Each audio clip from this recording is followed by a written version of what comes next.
Bonjour les amoureux de la lecture, j'espère que vous vous portez bien, j'espère qu'il y a la santé et que vraiment tout ce que vous souhaitez arriver dans votre vie est en train d'arriver. Qu'est-ce qui fait qu'aujourd'hui je me sens autant bien? Je me sens bien parce que j'ai un micro et que je ne suis pas toute seule. Donc il y a quelqu'un derrière la caméra qui se nomme Cheikh. Cheikh, si tu es fort, si tu sais que tu sais faire, Cheikh, je n'ai qu'à disparaître maintenant. Cheikh, maintenant, si tu es fort, je veux réapparaître. Oui, parce que les youtubeurs et les youtubeuses professionnels ont des micros et des gens qui les soutiennent. Donc, maintenant, mon level a un peu augmenté. Cheikh, il faut mettre une couronne sur ma tête, telle la reine que je suis. Merci, Cheikh. Maintenant, un peu de sérieux. Aujourd'hui, vraiment, je suis très contente qu'on puisse se retrouver parce que le livre dont on va parler est quand même un livre qui porte sur un sujet très sérieux. C'est un livre qui se nomme Afrique, 3000 ans de violence pensée, de tragédie multiséculaire et d'humiliation. Ce livre est un livre de Korejo Moussa Doumbia. Donc, c'est une personne que j'admire beaucoup.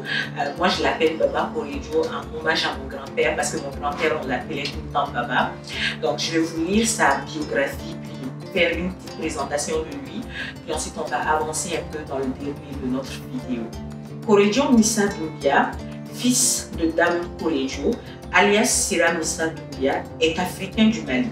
Ingénieur électricien de formation initiale en Russie, doublé d'un master spécialisé en informatique industrielle en France, traditionnaliste moderne de haut degré, archéologue de la sagesse enfuie, de la civilisation du Mandé et de la vérité dissimulée de l'histoire kémique en Afrique, authentique initié au trésor spirituel, culturel et supra-scientifique endogène. Il approfondit la réflexion sur l'histoire violente et les enjeux de l'Afrique dans le monde moderne. Il est en outre Komotigi, initié de haut rang dans les ordres ancestraux du Komo, Do, Guam, Dosoya chez les Bamana du Mali. Donc c'est un grand honneur pour moi de vous parler de ce livre. En fait, quand on parle de 3000 ans de violence pensée, de tragédie ou d'humiliation, il revient vraiment sur des faits qui, selon lui, ont causé ce que l'Afrique est en train de vivre actuellement. Et ce que j'aime par-dessus tout, c'est que c'est vraiment un livre qui ressemble un peu à une biographie, mais qui n'est pas une biographie.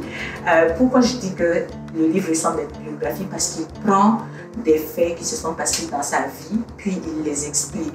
Et ensuite, il prend des faits qu'il pense, il les traite, puis avec des preuves qui sont là, avec des sources qui sont dans ce livre.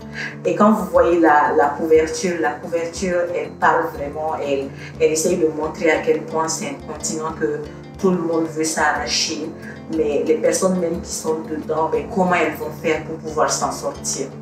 Alors je nous amène directement à la page 200.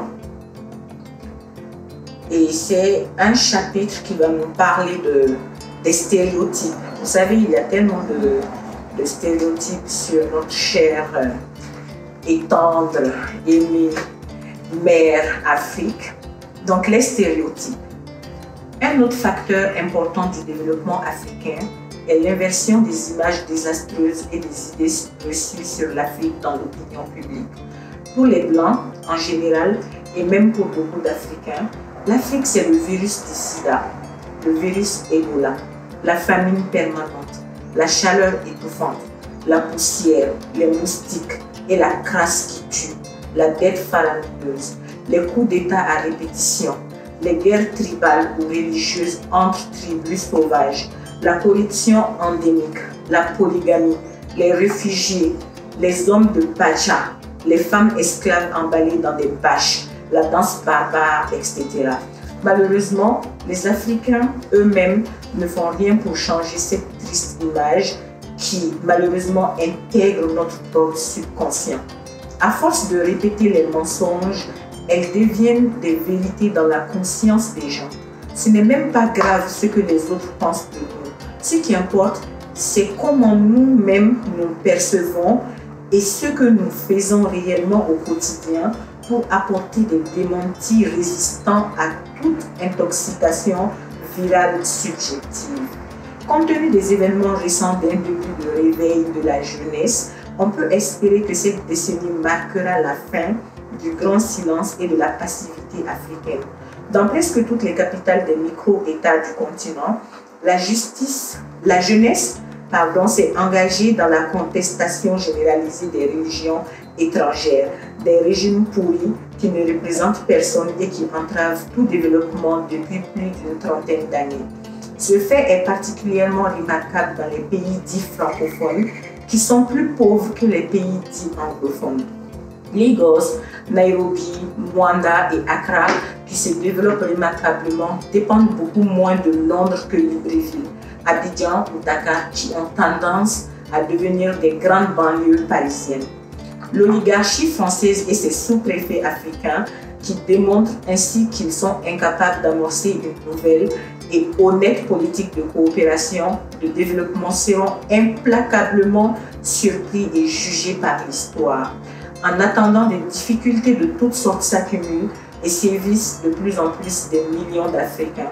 Le contraste social insultant fait exploser des tensions dans tous les micro-États fictifs du continent. Les anciens colonisateurs d'Europe, notamment la France et la Belgique, ont même mis sur pied une vieille et triste tradition de vol de sauvetage au secours des dictateurs corrompus vacillant sur leur territoire. Ces pays dits des droits de l'homme, sous le prétexte fallacieux d'aide humanitaire ou de protection de leurs ressortissants, de lutte contre le terrorisme, maintiennent au pouvoir des dictateurs anti-patrie qui aident à liquider l'opposition dans le but de garantir leurs intérêts en Afrique. Vous savez, Baba Kolejo a cette tendance à être très cru. Donc, il faut supporter. Mais c'est vraiment une partie qui pousse à réfléchir. Surtout, ce que j'ai beaucoup aimé, c'est la partie où il parle de la responsabilité des Africains eux-mêmes. Parce que c'est bien vrai d'accuser ce que les personnes font. C'est bien vrai vous voyez en général, surtout les Africains, les personnes africaines qui quittent l'Afrique puis qui vont dans d'autres pays, on se rend compte qu'il y a beaucoup de racisme et c'est fondé. Ce racisme, on le voit, il y a des preuves, les gens le vivent réellement. Mais on se remet rarement nous-mêmes en question concernant notre propre racisme. Donc ce qui va me faire passer à une autre partie du livre, dans le sens où un Malien, par exemple, aura tendance à dire « Ah non, moi, les Ivoiriens, je ne traîne pas avec les Ivoiriens, moi. Non, non, non. » Ou un Gabonais qui va dire « Non, moi, je ne traîne pas avec les Guinéens. Les Guinéens, non. » Alors que lorsqu'on y repense, c'est juste des personnes qui se sont assises tranquillement, puis qui ont décidé, comme ils voulaient, de se départager, de se partager ce continent-là. Et on le remarque en tant que personne malienne lorsqu'on sort, puis qu'on rencontre un Guinéen ou un Ivoirien qui parle Djoula. Moi, ça me touche énormément parce que je sais qu'on est les mêmes personnes. La personne parle une langue qui est appelée Djoula et une langue que moi j'appelle Bambara ensemble, mais je la comprends. Je sais qu'à la base, nous sommes les mêmes personnes. Mais c'est parce qu'on a été divisés qu'aujourd'hui, fièrement, je m'assois, je dis je suis malienne et je pense être différente d'un Guinéen ou je pense que je suis différente d'une Sénégalaise, alors qu'à la fin de la journée, nous sommes les mêmes personnes, mêmes enfants de cette même Afrique. Ce qui va nous amener à la page 191, lui, il en parle beaucoup plus concrètement que moi. Puis le chapitre, c'est la mort des micro-États fictifs et l'unification africaine. L'Afrique doit s'unir, faisant tomber les frontières coloniales de la conférence de Berlin. À l'exception du Libéria en 1847 et de l'Éthiopie en 1896, les pays d'Afrique d'aujourd'hui sont issus de la violation des droits des peuples à l'autodétermination. Les pays africains sont donc essentiellement des entités étatiques forgées par des colonisateurs congressistes de Berlin en Allemagne de 1884 à 1885. Ces pays ne sont donc pas l'émanation de la volonté des peuples africains. Ils résultent au contraire du fait de la balkanisation réalisée par des usurpateurs coloniaux ouest-européens. Par le partage de l'Afrique comme un gâteau, les puissances colonisatrices ont divisé le continent en mini-morceaux, conformément au principe diviser pour mieux régner. Tant pis si les mêmes Malika se retrouvent dans différents pays de l'Ouest africain, comme le Mali, la Guinée, la Gambie, le Sénégal ou la Côte d'Ivoire, ou les Ewe au Togo, Bénin, Ghana, les Fans au Gabon, au Cameroun et Guinée équatoriale, etc. Les colonisateurs blancs, en quittant l'Afrique, ont placé et maintiennent jusqu'aujourd'hui encore à la tête de nos micro-États fictifs des dictateurs soumis à l'ordre colonial, des gens incompétents et impopulaires ne pouvant mêler les micro-États au chaos social, politique et économique, qu'à la ruine morale et matérielle. La plupart de ces dirigeants avatars, aveuglés par leur souci d'enrichissement personnel et de jouissance des délices du pouvoir, leur désir de vengeance sur la société, sont incapables de comprendre ni la géopolitique mondiale, ni la gravité des crises que traverse l'Afrique. Crise d'identité, crise socio-économique, crise politique, crise écologique et humaine. Notre présent est la somme de tout notre douloureux passé et notre futur sera le fruit du passé de ce présent politique. Alors, quel sera le type de société à choisir pour l'Afrique sinistrée et empêtrée dans une division coloniale incapable d'assurer le bien-être des Africains confrontés à des problèmes gigantesques? Ce type de choix de société devra exiger le rassemblement des patriotes africains, motivés pour la cause du continent, dans une lutte d'unification de longue haleine. Pour se libérer des États-prisons résultant de la balkanisation ainsi consacrée par les indépendances néocoloniales, les peuples africains doivent absolument se défaire de la cartographie politique, résultat du crime de dépossession territoriale perpétré par des conquérants euro-occidentaux. Ils doivent parvenir conséquemment à créer les États-Unis d'Afrique, ou l'Afrique des États fédérés. Cette création marquera la fin de la domination coloniale camouflée à l'intérieur de l'Afrique actuelle, des États formellement indépendants. Elle ouvrira pour sûr la volonté à la restauration de l'Afrique, s'habillant dans l'illusion d'indépendance ou dans le néocolonialisme. Cette restauration doit se faire progressivement et méticuleusement sur le socle d'une conscience aiguë, l'unité culturelle des peuples africains mise en lumière, entre autres par Cheikh Anta Diop en 1954. Ces peuples doivent désormais assumer leur destin. Le temps est venu pour l'Afrique de bâtir l'Afrique prospère sur le principe de l'autodétermination.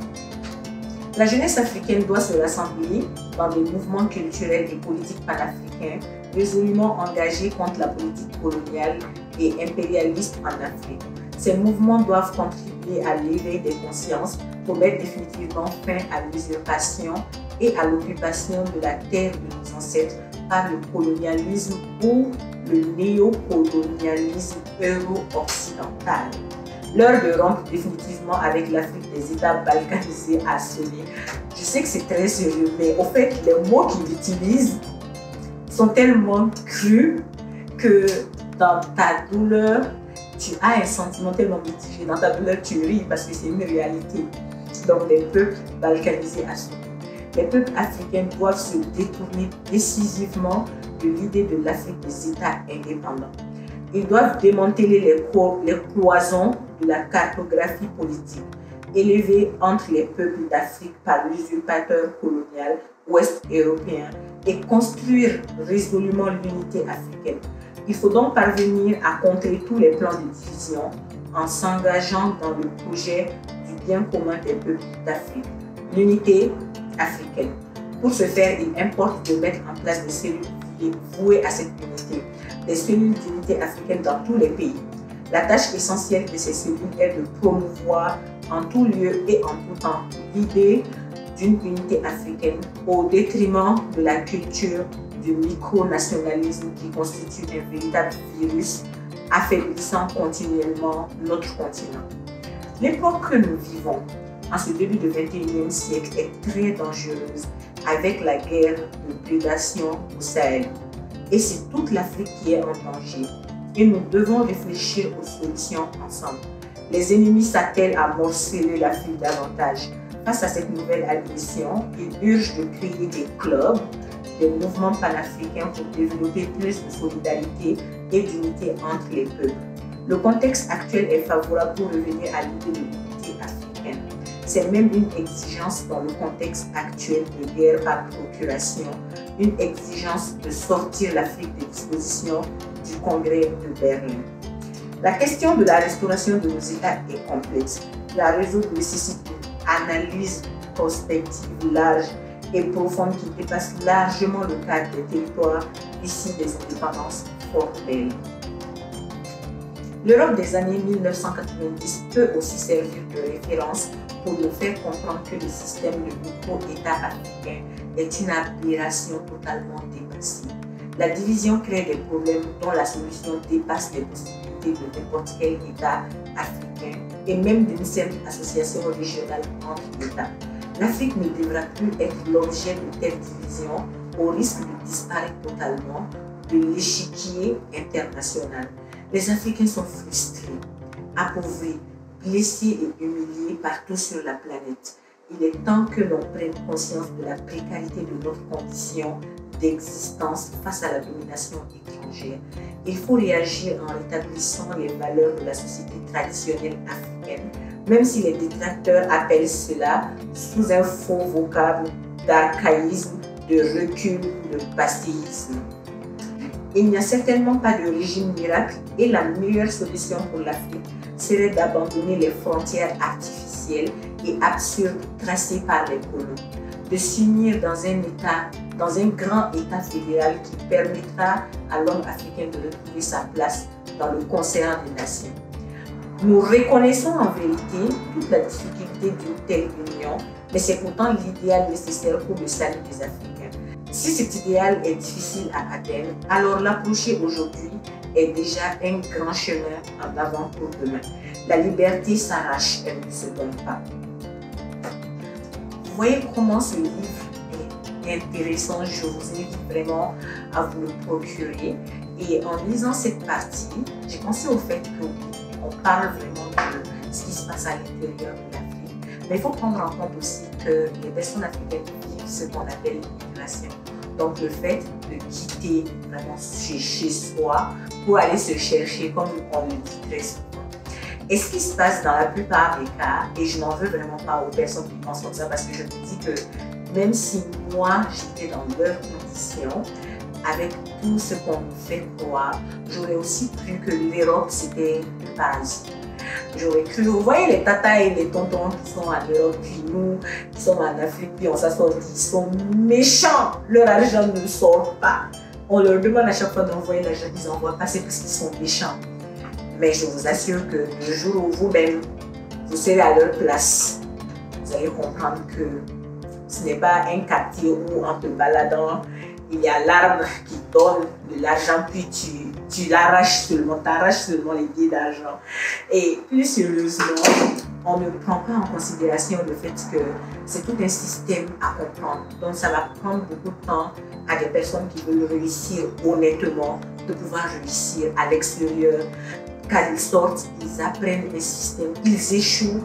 Puis les conséquences de leurs échecs sont différentes des conséquences des échecs que d'autres personnes peuvent vivre. Ce sont des échecs qui les suivent et pour les réparer, ça prend du temps. Donc c'est cette partie-là, c'est important pour moi de l'aborder. Et je suis contente de voir aussi que lui aussi, il a abordé la partie de l'immigration. C'est une partie que je vais vous partager tout à l'heure. Et c'est là d'ailleurs qu'en début de vidéo, je disais que c'est comme une biographie, parce que là, il nous parle vraiment de son expérience personnelle. Alors, je vous amène à la page 66, où il parle concrètement de cette affaire d'immigration. L'immigration en Europe ou en Amérique est synonyme d'injustice de tous les jours, les humiliations insupportables et l'exclusion systématique. Depuis des années, depuis des siècles, l'immigration étrangère a constitué pour ces deux continents un élément déterminant de leur croissance économique, culturelle et démographique. Le débat français sur l'immigration est purement démagogique. Les Français intelligents reconnaissent bien que l'immigration est une chance pour la France et parlent d'une sélection et non d'une interdiction de l'immigration. Sans immigration, ce pays ne compterait aujourd'hui que 40 millions d'habitants au lieu de ses 60 millions. C'est un des pays du monde où le déclin démographique est le plus poussé. Quand les plus réalistes parlent de la maîtrise de l'immigration, cela signifie en fait de filtrer le flux d'immigrants et de s'en tenir aux meilleurs hommes d'Afrique, ou d'ailleurs pour parer au déclin démographique, intellectuel, moral et économique. Ainsi, Paris est aujourd'hui rempli de meilleurs médecins, ingénieurs, artistes et ouvriers africains qui contribuent indéniablement à la richesse sociale, culturelle, économique de la France au détriment de l'Afrique. Si cela continue, l'Afrique noire restera un espace réservé aux moins cultivés, aux moins forts et aux moins talentueux, comme exactement pendant la traite des Noirs, l'Afrique était vidée de ses braves valides. L'histoire bégaye-t-elle? Ayant vécu cette douloureuse expérience, je ne connais pas de mots dans la langue française pour exprimer ce que j'ai ressenti personnellement dans cette phase de ma vie. Une question délicate se pose. Faut-il accuser les immigrants de s'être volontairement livrés aux Blancs ou plutôt condamner la société qui les a poussés à partir? L'immigration d'un Africain n'est jamais un phénomène volontaire et spontané par plaisir de s'aventurer. C'est une contrainte sociale, économique, politique ou culturelle qui pousse un homme à tout abandonner dans son pays natal pour aller très souvent de façon illusoire dans un autre pays plus riche matériellement. En particulier, l'immigration des Africains vers l'Europe est bien la conséquence logique et naturelle de toute l'histoire africaine, de tout ce que les Africains ont vu, pensé et souffert pendant des longues années de l'esclavage, de la colonisation et de la néocolonisation. La pire des choses est qu'un immigré se retrouve sans emploi. Là, un vrai mal de vivre martèle son esprit en permanence. Une crise de menace sans cesse. L'abandon, la solitude, le manque d'amour, d'insertion, l'anxiété la plus profonde pouvant conduire à la déchéance. Dans mon cas, j'ai connu le chômage de longue durée en France et au Canada, malgré mon haut niveau de formation technique. Mes sentiments étaient les plus contradictoires. Le choc, la tristesse, la frustration ont suivi immédiatement mon licenciement de mon premier emploi en France. Parfois, il se produisait un soulagement bizarre, une remotivation, puis du désespoir, de la détermination, la perte de confiance en soi, la colère, le découragement, des sentiments d'inutilité, de dévalorisation, d'autodéfense, d'ennui et d'apathie. Chaque jour, ma sagesse intérieure me disait que j'ai commis une grave erreur. Oui, celle d'avoir quitté mon pays, mes parents et mes amis. Au fond, je me consolais en me disant que je n'y étais pour rien et qu'il n'y a pas assez de travail pour tout le monde dans ce système égocentrique. Mais ma voix intérieure me disait toujours que j'avais tort, que je n'étais pas victime de l'évolution technologique, car j'ai une bonne formation technique, ingénieur diplômé des 2 meilleures écoles d'ingénierie d'Europe, spécialisé en électricité, doublé d'un master spécialisé en informatique industrielle. Alors je me blâmais. Pourquoi suis-je venue ici? Pourquoi c'est moi qui suis victime? Que faire? Où aller? Je n'ai pas les moyens de retourner en Afrique. Je me mettais carrément à pleurer souvent. Ensuite, j'acceptais ce qui m'arrive, puis je prenais la détermination à trouver un emploi. Vous voyez comment son histoire est intéressante. Et dans tout cela, je pense aussi que c'est très pertinent de prendre en considération l'impact des médias. Et avec les réseaux sociaux aujourd'hui, les personnes qui ont l'opportunité comme moi d'avoir un compte YouTube, ça fait du bien de voir un narratif africain qui a évolué dans le sens où les gens prennent la parole, les gens font des podcasts, les gens discutent, puis on arrive à voir une autre idée. Mais ça n'a pas toujours été le cas. C'est pour ça que je vous amène à la page 94 de ce livre où il parle des guerres par procuration. Et là, vous allez voir un peu l'impact des médias. La guerre par procuration. L'impérialisme crée artificiellement des situations de conflit pour que l'opinion internationale dise c'est normal, ils sont contre eux-mêmes, c'est sauvage. En Afrique du Sud, l'ancien pays de l'apartheid, où les Blancs massacraient les Noirs entassés dans de bidonvilles, faisant office de vraies réserves, certains Noirs égarés et manipulés aussi s'entretuaient à coups de machette, scandant des chants de guerriers, tandis que leurs leaders croupissaient et mouraient en prison à côté. Pour les autres Africains, c'était l'indifférence totale et parfois même la collaboration indigne avec ce régime ignoble ségrégationniste. Quelle trahison! Des médias menteurs internationaux en mal de popularité à la solde de quelques blancs réactionnaires et racistes pour des raisons inavouées, s'évertuent à faire projeter l'Afrique à travers des images accablantes et insoutenables de terre de sauvagerie, terre de famille.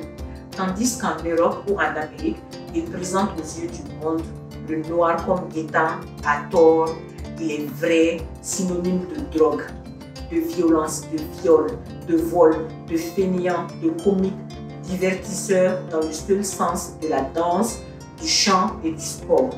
Au même moment, ces sanguinaires trouvant bassement excuse dans ces fallacieuses considérations, n'hésitent nullement à faire d'eux des chairs à canon, des armées d'oppression pour parvenir honteusement à leur fin machiavélique. Ainsi, on pense que parmi les Afro-Américains ou Afro-Européens, il n'y a pas de savants, de grands ingénieurs, mais plutôt des manœuvres, des danseurs, des coureurs et des comédiens qui servent à distraire ou à servir le blanc. La vérité, c'est l'histoire qui le dira un jour. Au fait, j'étais juste ébahie quand je lisais cette partie. Parce que je vais prendre l'exemple qui est tout récent. Si on prend l'exemple de la guerre qui se déroule en Ukraine et l'exemple de la guerre qui s'est malheureusement passée en Côte d'Ivoire, on voit tellement la différence des médias, en fait, la différence de réaction des médias. En Côte d'Ivoire, on voyait des personnes qui étaient égorgées, éventrées. On voyait une violence sans nom. C'est vrai qu'avec le recul, quand on voit ce qui se passe en Ukraine, c'est aussi une violence. On voit des bombes. Mais est-ce que quelqu'un a vu une personne éventrée, une personne égorgée? C'est juste toute cette forme, toute cette volonté de montrer la sauvagerie de l'être africain par les médias. Mais j'ai beaucoup aimé la fin de ce chapitre où il disait « La vérité, c'est l'histoire qui le dira un jour. L'histoire est déjà en train de parler. » Donc, dans ce livre, vous ne trouverez pas que du choc et du désespoir. En fait, c'est vraiment des réalités qui sont là. Et ce que j'ai beaucoup apprécié, c'est qu'il retrace l'histoire. Baba Kolejo, c'est une personne qui a réussi en toute authenticité à valoriser l'Afrique, à valoriser l'être africain, l'homme africain, à s'accepter comme il est et surtout sans langue de bois, sans aucune peur, sans aucune crainte, à dire absolument ce qu'il pense en toute authenticité. Donc ce livre parlera d'éducation, ça parle aussi d'amour. Je ne vais pas aborder ça parce que des fois vous me prenez pour Cendrillon. Donc j'ai laissé le côté amour aujourd'hui. Mais allez fouiller dedans, vous allez trouver de l'amour dedans. Vous allez trouver aussi une réflexion existentielle sur qui est-ce que vous êtes en tant que personne africaine, mais aussi en tant que personne qui n'est pas africaine. Ça pousse à réfléchir sur ce qui s'est passé dans l'histoire, parce que tout ce qui s'est passé dans le passé, là, ce sont les conséquences qu'on est en train de vivre aujourd'hui.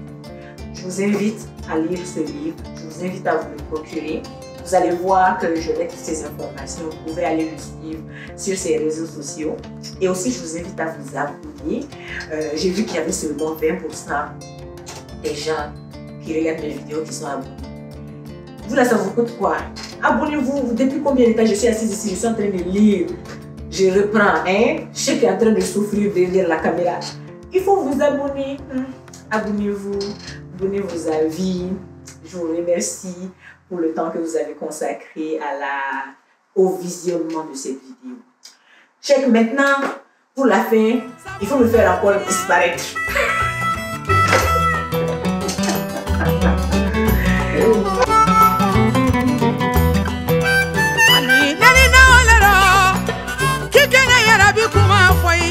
Yarabi bote sekela, mokote sila